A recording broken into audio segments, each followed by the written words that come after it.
Do you remember the promise of the Lord to rescue his people out of Egypt? Today the Lord says to Moses, "Go to Pharaoh and say to him, 'This is what the Lord says. Let my people go so that they may worship me.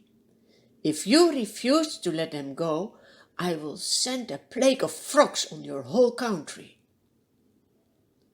Again, the Lord first gives a warning before he gives Pharaoh and his people a punishment. Will he listen? No, he doesn't. Then the Lord says to Moses, "Tell Aaron, stretch out your hand with your staff over all the streams and the river in Egypt. Look what's happening. There the frogs are coming out of the water. They cover the whole country." But Pharaoh thinks that his men can do the same, so he calls his magicians, and indeed, they also can make frogs coming out of the river. Do you see the power of the devil? Who is in control? The Lord will show you.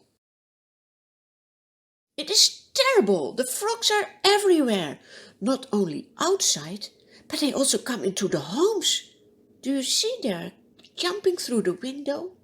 They are climbing on the table. They are there where you have your food. They are in your bed even. Ugh, it's disgusting. The wise men of Pharaoh can't stop the plague.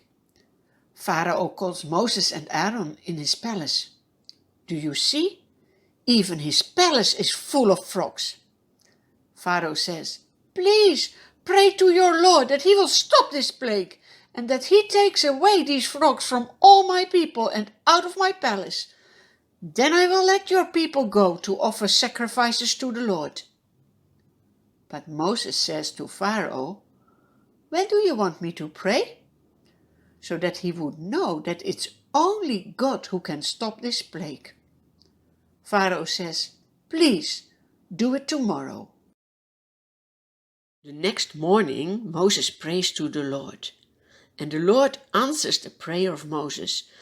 That's how he shows that he hears our prayers. All the frogs die.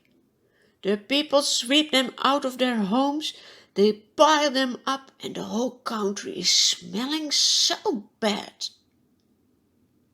But when the plague is over, Pharaoh changes his heart, and he doesn't want the people to go like the Lord has asked him. Disobeying the Lord is asking for problems. Then the Lord says to Moses, "Tell Aaron, stretch out your staff and strike the dust of the ground.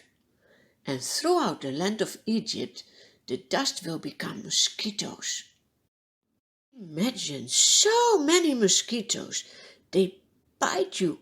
It's real not nice.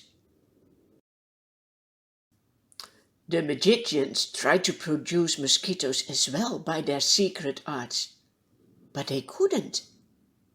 Then they say to King Pharaoh, "This is the finger of God." They realize that God is almighty and has more power than they have or than the devil has. But Pharaoh doesn't listen, just as the Lord had said already that he would do.